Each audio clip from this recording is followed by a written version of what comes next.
he's always been overshadowed everywhere he goes as not being the best player. He's been insanely good, but nothing he does is overly flashy. Welcome back, everybody, to part 2 of the SlabStox Dinging Corners mailbag, where let's get right into the questions.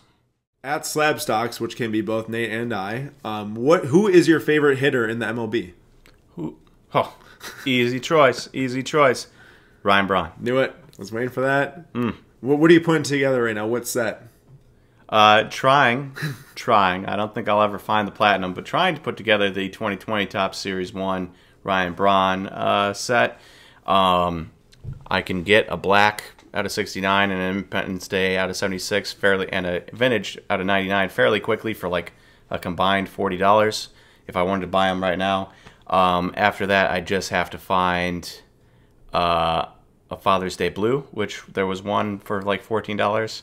I basically have the big ones left. But then platinum. Platinum's going to be the pain in the butt to find. If anybody sees it out there, let me know. So say if you see the platinum, hit up Nate at SlabStox Nate or myself at SlabStox Aaron, however you want to contact me. But for myself, favorite hitter would have to be Christian Yelich. Like Nate, I've built many sets of Christian Yelich for Topps Heritage, for Bowman Chrome, different colors and variations. It's very fun to collect your favorite hitter out there. So if you are watching baseball this, I guess I was going to say summer, but most will be played in the fall, I guess, this year. Yep.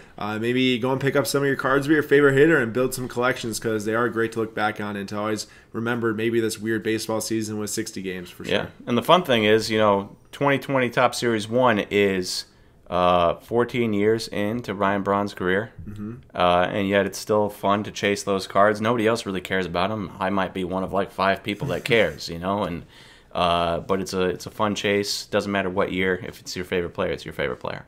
Next question: do you think the NBA season will overshadow the restart of the MLB? Which is kind of funny because MLB starts a week before the NBA starts. Yep. That is a tough question. There's when does the NBA playoffs end? Middle of October, I think. See, that's where we could run into some issues. Obviously, NBA is a significantly more popular sport worldwide than baseball. And so you run into that thing where NBA playoffs are really, really popular. And the end of the baseball season is September 27th, I believe, something like that. End of the playoffs? End of the regular season. And then you have playoffs starting in October, and if you have NBA playoffs in October, that is where you're going to run into issues where the NBA is probably overshadowing the MLB. Especially think of these top matchups in basketball as those are going down. LeBron versus Giannis, LeBron versus Kawhi. That's right when baseball players are heating up. Yep. And that could really hurt in terms of viewership for baseball. And also a major thing to think of is that there is no cross country. There's not going to be any Yankees Dodgers this year. There's no Giants and Astros, well, actually, there's probably Giants and Astros, but there's no Giants and Phillies, or I don't know. The Giants aren't good, but you get my point. Is that there's no cross country games being played. There's no Brewers playing the Mets. There's no Twins playing the Rays.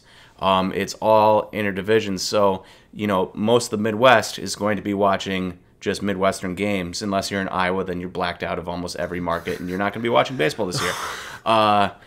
And then you've got just the West Coast watching West Coast games, and that's unfortunate because those people don't, people in California, baseball fans. Sorry if you're from California, I just said that. I know there's a lot of good ones, but you watch the Dodgers games and it's everyone kind of like dressed up and looking fancy. Just different atmosphere. I have a lot of thoughts on it. Definitely different than the Midwest, that is for sure. But there's going to be huge problems with not being able to capture a ton of nationwide attention for any specific game until the playoffs for baseball. I just feel like that there's so much focus on this NBA restart because of how they are already into the season and close to the playoffs. Just everyone's spotlight's on basketball and any other maybe free time, or if there's even not a game on for basketball, which there should be a game on almost all the time because of the tight schedule. people will watch baseball. But personally, I just feel like that baseball will get overshadowed by the NBA this year, especially because of how the seasons are colliding in the playoffs. And especially the storylines. You've got LeBron, 35-year-old LeBron, leading his team to a championship, potentially. You've got Giannis, 25, coming off of an MVP season, going to win another MVP, presumably, hopefully leading his team to a championship. You've got Zion and Ja, competing for the last spot in the NBA playoffs there in the West. And the Sam was just telling me this yesterday. The Pelicans have the 22nd easiest schedule out of 22 teams, and the Grizzlies have like the 7th hardest, something like that, and the Portland Trailblazers have like the 3rd hardest. Yeah, it's one of the hardest. So they really are gearing up for Zion to make the playoffs. And so you've got various storylines that are much more exciting than how many home runs will Mike Trout hit in 60 games, or how will Garrett Cole do in his first season in the Yankees. Baseball just doesn't capture people's attention or imagination like the NBA does. Also feels like that you have to be a baseball diehard to really be into the season at this moment, especially if people have really lost interest because, like, summertime is when people are going to the ballpark during the day, seeing the games on TV, going to tailgate. As that starts to build into fall and kids are going back to school, it just doesn't really seem the same. Well, kids, we'll see if kids go back to school. You know what I mean, though.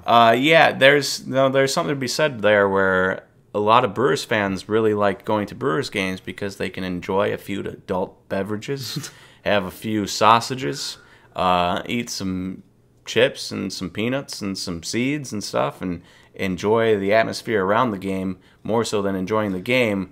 And if you're not having that, I don't know a lot of people that sit down and watch every baseball game. I love to sit down and watch every baseball game I can. Not many people do. For myself, I like to catch all the Brewers games I can. But if there's a random baseball tonight game on, chances are I'm not watching it. Love it. So Nate's obviously one of them diehard fans that will sit there and will grind out the baseball season and see everything that goes on in the card market, much like a lot of you baseball fans are watching right now. And that's why you watch Digging Corners, because you guys are like, Nate loves baseball. But all those other people that follow SlabStox are not going to be as in tune, I feel. Do you think the shortened season will help hitters or pitchers more in terms of values for baseball cards? We covered this a little bit earlier, I think. I brought it up. Could be wrong. Terrible memory. Terrible memory. Short-term memory is not what it used to be. But pitchers always, at the start of every season, unless you're Christian Yelich last year and hit 4 home runs in your first 4 games, pitchers always perform really, really, really well, and hitters always take a little bit to get started. And this is going to be no different this year. It's especially going to be this way because hitters aren't going to be facing other teams' pitchers in real games. They've got inter-squad games, but you just don't get geared up for that facing your teammates like you would be able to face Garrett Cole and the Yankees if you have the Red Sox in spring training, right? And so I think that's especially going to be the case this year. So I wouldn't be shocked if you see young pitchers like Jack Flaherty or Aaron Nola or any of your favorite young pitchers that are in baseball really popping off in their 7-8 starts or whatever they get this year, and going from there. So I do think pitchers are going to have a huge, huge, huge advantage on hitters, which is unfortunate probably for a lot of you, because if there's anything I've learned in my 2 years of doing SlabStox stuff is that people do not like investing in pitchers. They hate it more than they hate buying centers in basketball. Buying centers in basketball, or I was going to come up with a non-sports card related one, but I didn't have anything off the top of my head. But they hate it. And so that's going to be unfortunate because that's where the hugest advantage is going to lie. Next question is, what do you think of the following players? Bo Bichette, Cavan Biggio, Joe Adell, Luis Arias, Nick Senzel, and Luis Robert. Hold or sell going into this season? Or buy. Or buy. Or buy. Yes. Obviously a very odd collection of guys. You've got a shortstop in there. You've got a guy in Nick Senzel that plays multiple positions, is always injured, and is also in the NL, whereas the rest of the guys are in the AL. You got a couple center fielders that should be up this year, and Joe Adell and Luis Robert.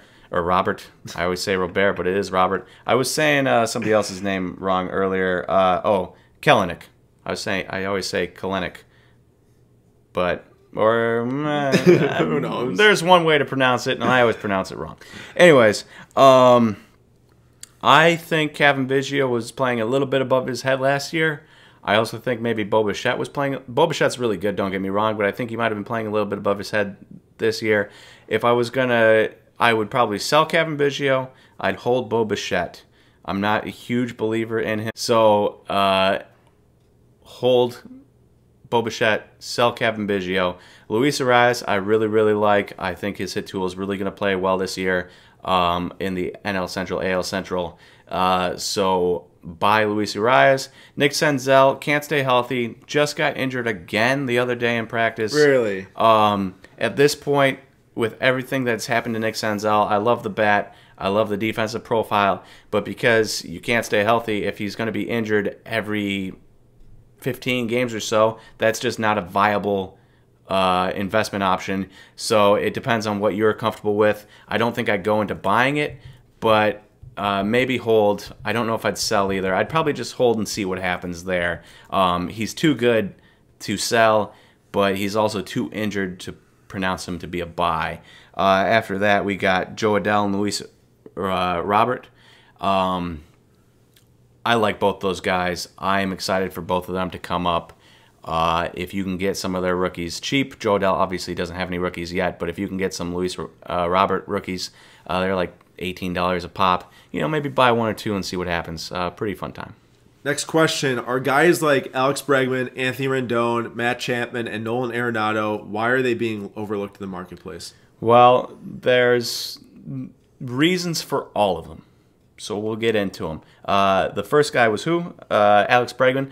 So Alex Bregman, number one, has a ton of good teammates. That is always a little bit of an issue. George Springer is a star. Jose Altuve is a star. Alex Bregman is obviously the best player out of all these guys. But when you got a bunch of other stars around you, it drives your price down a little bit, in my experience. What else drives the price down? And you know what else drives the price down? Lou Genu, or whatever, a.k.a. what? Card flipper? Card flipping, a.k.a. Card Talk Pod. Yeah. Lou, this is for you. Alex Bregman is a cheater. He has cheated in the playoffs. He cheated in the regular season, and people just don't like that. So there's a reason for him being overlooked, is really the cheating that went on 2 years ago. Next in line is Nolan Arenado. Obviously, Nolan Arenado has been one of the best players in the MLB for a long time, but he plays in Colorado. People really discredit Colorado's stats, and until he gets out of there, there's just no changing that. You look at guys like Trevor Story, Charlie Blackmon, Troy Tulowitzki, the list goes on. Anybody that plays in Colorado will always be overlooked, no matter who you are.